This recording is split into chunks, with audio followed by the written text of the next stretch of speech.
All right, folks, it's hour number 3, the final hour, the Friday edition of the Steve Malzberg Show. You're not going to want to miss it. Ben Shapiro kicks it off, editor-in-chief of truthout.org and editor-at-large of Breitbart.com. We're going to talk about another wonderful human being who's been disinvited under pressure from speaking at a university. Then the Malzberg panel, Congressman Pete Hoekstra will be here, and Democratic strategist Christy Setzer. And then Noah Rothman, our friend, editor and writer for Mediaite.com. Why was Kathleen Sebelius forced to resign, if in fact she was forced to resign? It might have been that Jon Stewart TV appearance. Oh yeah, we'll talk about that. Give me 5 and more this hour, Steve Malzberg Show on Newsmax Television. 5, 4, 3, 2, 1. Broadcasting live from the Newsmax studios, this is the Steve Malzberg Show. Be a part of the action by calling toll-free 1-877-NEWSMAX. That's 1-877-639-7629. Or email Steve at malzbergshow@newsmax.com. Here is Steve Malzberg. All right, folks, welcome back. Before we get to Ben Shapiro, a couple of items to catch you up on. You recall we spoke to Barry Rosen. He was the press attaché at our embassy in Iran during the hostage crisis when they were held hostage there for 444 days. Remember the Nightline countdown? America held hostage, day 263. And Ted Koppel would come on. And anyway, well, Barry Rosen and others were outraged that the United States was about to grant a visa to the new Iranian ambassador to the United Nations, who, according to Barry Rosen and others, happened to be one of the hostage takers back then. So good news to report. The White House, I don't know what got into them. I don't know what they put in the water. I cannot explain it. But they announced today that the U.S. will not issue that visa to Iran's choice for UN ambassador over concerns that he had the involvement, as I mentioned, in the 1979 embassy hostage crisis in Tehran. So, again, common sense actually prevails at the White House. Okay, all right, it's in there. I got it in. That's like Kramer setting his mental alarm clock for Jerry Seinfeld.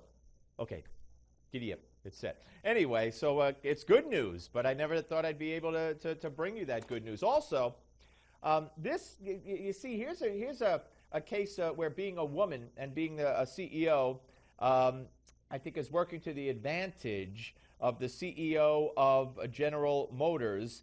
And it turns out that the general manager, who has been in that company for years and years and years, and we're talking about Mary Barra. And according to Reuters, she received an email in 2011 discussing the steering problems in troubled GM models, and this is according to CNBC as well. So if this is true, and she knew about this steering issue in 2011, when she sits there and she tells us she knew nothing about it, and I hear news report after news report, oh, how could she be, suspected of knowing anything about it? She just became CEO a little while ago. She's been in the company forever. Now, is this a case of, poor little woman? How is she supposed to know? Or poor little woman, we can't hold her responsible? Would they treat a man this way? Or is this a double standard, in reverse, working to the advantage of Barra because she's a woman? I don't know the answer to that, but if she knew, she needs to be held responsible. And then one more great story here. I just give you the headline. Pope Francis. Hey, loony left, listen up. Pope Francis has called abortion an abominable crime. Abominable crime.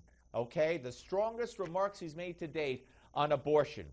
I know all of you leftists think that he's going to recognize gay marriage and a woman's right to choose and put female priests. And I got 2 words of advice for you as we head into this video for Ben Shapiro and I to watch. 2 words of advice. Stop dreaming. That's all I had to say. Now let's watch this and we'll get right to Ben Shapiro. First Amendment. Do you think No, the the First Amendment allows is more only speech, a one-way even speech you don't street, like? that you get to say hateful things about Islam and Muslims and we never get to respond? No, sir. Come on, it's the First Amendment your is a problem is you don't want to two-way street. respond. You want to silence. No, we want to challenge hate-filled anti-Muslim extremists, and we do it quite successfully. You thank do. Shutting down honor diaries, getting the honorary degree pulled from Miss Ali, suing people from defamation. We didn't You shut have them been down. bad 1,000 Those lately. who All right, there you go. Megyn Kelly going at it with representative from the lovely group CARE on the Kelly File on the Fox News Channel. Joining us now is Ben Shapiro, editor-in-chief of truthout.org and editor-at-large of Breitbart.com. And Ben, how are you, sir? Hey, doing well. How are you? Good, good. Good to talk to you. All right, let's talk about Ayaan Hirsi and this horrific story of these pressure groups. It's becoming all too common, but this has been going on for a while, where CARE and other so-called Islamic civil rights groups or Arab civil rights groups pressure universities and others to not let people who are critical of radical Islam, and rightfully so, speak. And in this case, Brandeis University caving to pressure and taking away their invitation for an honorary degree from Ayaan Hirsi, who's a great human rights activist. Yeah, it's disgusting. I mean, the fact is that Brandeis basically said, we know more about Islam than a woman who is female and generally mutilated and has had several fatwas put on her by Muslims, and we're kind of ticked off at her that she doesn't buy into the concept of religion of peace, and so we're not going to allow her to receive an award and speak here. They, by the way, have given awards to Tony Kushner, who believes the state of Israel should not exist. They've given awards to Richard Goldstone, the author of the infamous Goldstone Report, implying that Israel was behind everything wrong in the Middle East. They give awards to a wide variety of people, ranging from Barbara Streisand to the rest of these folks. So it's shocking that this is where they choose to draw the line. The reason they chose to draw the line here is because CARE got active, and because CARE wants to silence Ali. Now, let's be realistic about this. Ali's an atheist. It's not like she's only anti-Islam. She thinks the monotheistic religion is problematic. She says exactly the same things about monotheistic religion that Bill Maher and Richard Dawkins do. The only difference is she has the guts, unlike the other two, to say it about Islam itself, and that gets her in trouble with the PC left, and that means that she has to be shut down. They're not going to give her an award. Now, are they allowed to do that legally? Of course. Is it a violation of the First Amendment technically? No, because it's all done privately. But it is an unsettling sign of a totalitarianism that has crept up in our culture, and which, unfortunately, can only be fought by applying left's own standards to themselves.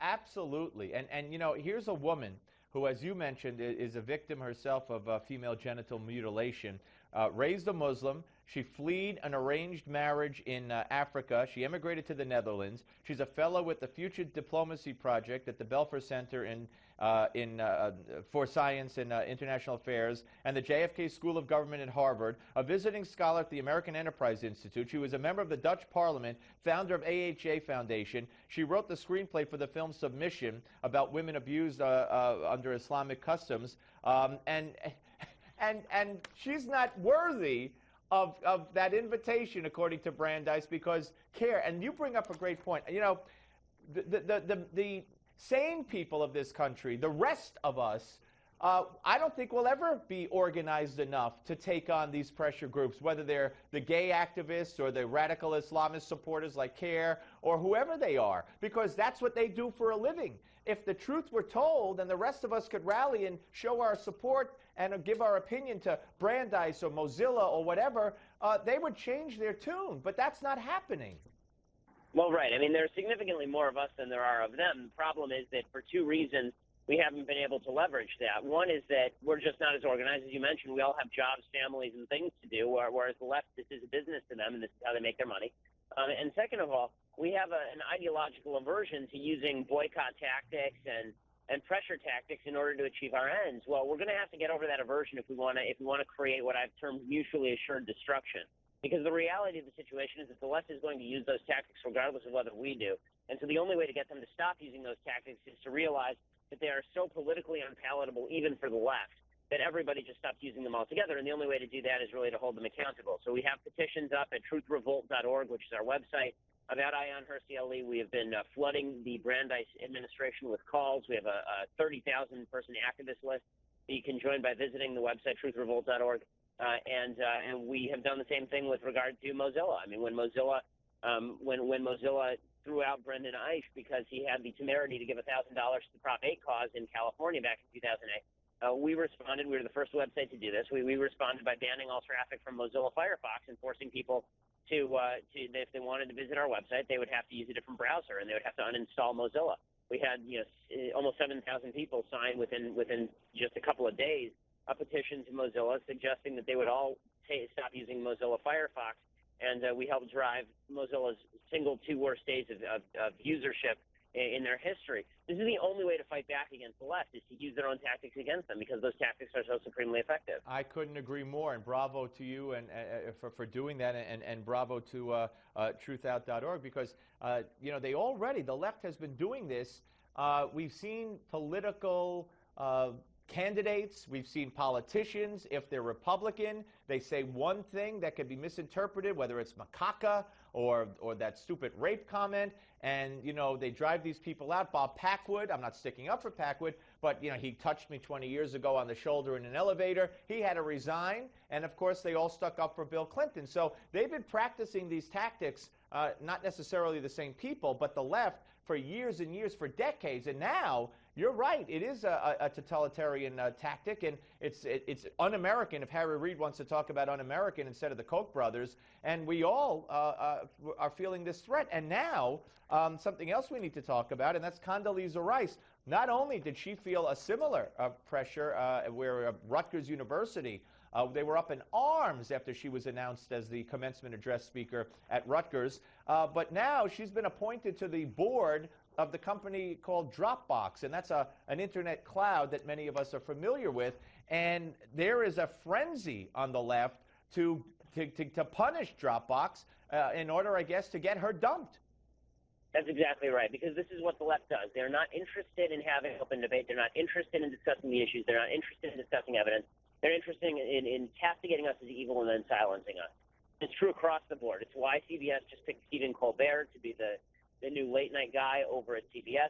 It's because his entire shtick is portraying conservatives as not just stupid, but as evil and vicious and cruel-minded. That's his entire shtick. I've termed it political blackface because that's what it is. He basically portrays himself as a conservative, right. Not a real conservative, a conservative that you've never heard of and a conservative that you would never associate with. Right. And then he implies there's a grain of truth to that, in the same way that obviously conservatives and black people are not in a similar situation historically, but it's the same tactic. It's an attempt to don the mask of somebody who you don't know and to other them and make them look awful in front of the American people, and then to use that as an excuse to shut them down. And this is what the left does on a regular basis. They're not interested in any way, shape, or form in open debate, and the only way to fight them is to punch them back twice as hard.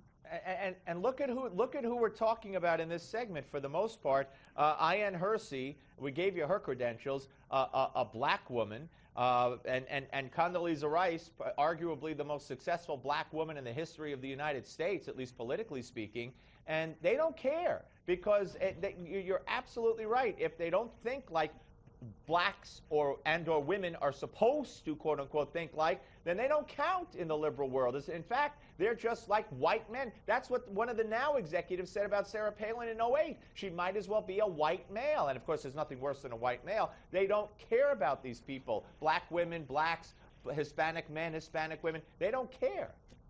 No, in fact, they see them as obstacles to their success, because the idea of an independent person who thinks about the issues on their own, as opposed to as a member of a subject victimized group, that's a threat to their political power. And so the only way this is why they fight so hard against people like Condoleezza Rice.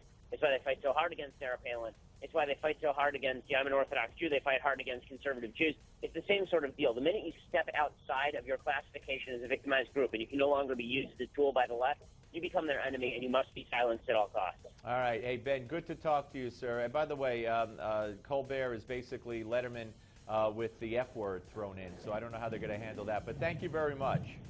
Hey, thanks a lot. Take care. It's Ben Shapiro, truthout.org, and Breitbart.com. Yeah, they're going after Condi Rice again. Going after her at Rutgers wasn't enough, so now that she's on the board of this company, Dropbox, how dare Dropbox put Condoleezza Rice on their board?